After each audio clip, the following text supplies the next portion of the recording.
Hello, Jessica. It is wonderful to have you back with us again.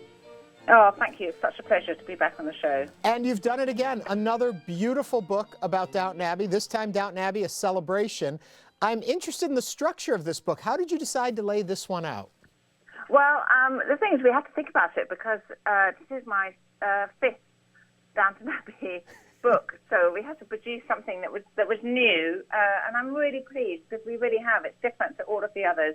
I mean, first of all, it's different because we've taken in all 6 series, so we were able to really discuss all of the storylines, and we wanted to review everything that had happened and take a view on where they were in 1912 and where they'd got to in 1925. But I didn't want to do it in a straightforward chronological way. So what we decided to do was to take everybody through the locations, which, funny enough, we've never really properly discussed in any of the other books. Mm-hmm. So in this one, you start by literally walking through the front door of Downton Abbey and into the Great Hall, and I describe each location.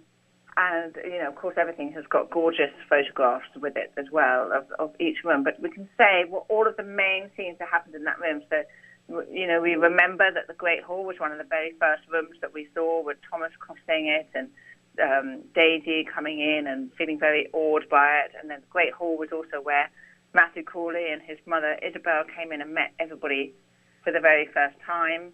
And so that was how we sort of went through each room, so looking at the big scenes that happened there, how they had created that location. And then, because I always talk about social history and explain something of the context, I would look at real-life counterparts, sort of how great halls were traditionally used in those kind of houses. I assume you were around when they shot the last episode, and I'm curious, what was the feeling on the set? Well, it was very, very emotional, actually. I'm unable to tell you about the very last scene just because it, would give things away. But they were,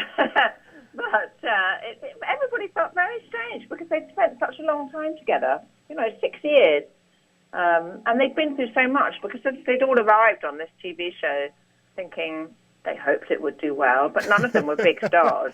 And now they're all these sort of global stars. It's quite an intense experience that they've been through.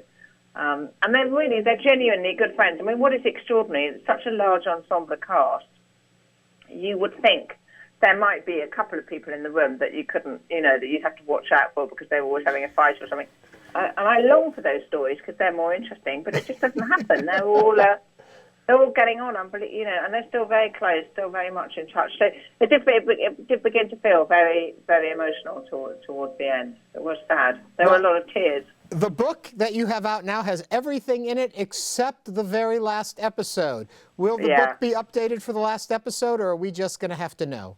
Well, we just didn't know. The thing is, it's kind of different in the UK because we don't have the same spoiler alert language that you have all had to, develop and live with over the last few years. And the book was coming out before the final episode was going to be aired, and so we just didn't want to give anything too much away. So there are a few spoilers in this for the American audiences, but nothing major, none of the really big stuff. We thank you for all of the cool things you've shared with us over the years, the pictures, the stories, the images, taking us behind the scenes. Jessica, thank you so much. Oh, it's been a real pleasure. Thank you very much. Jessica Fellows.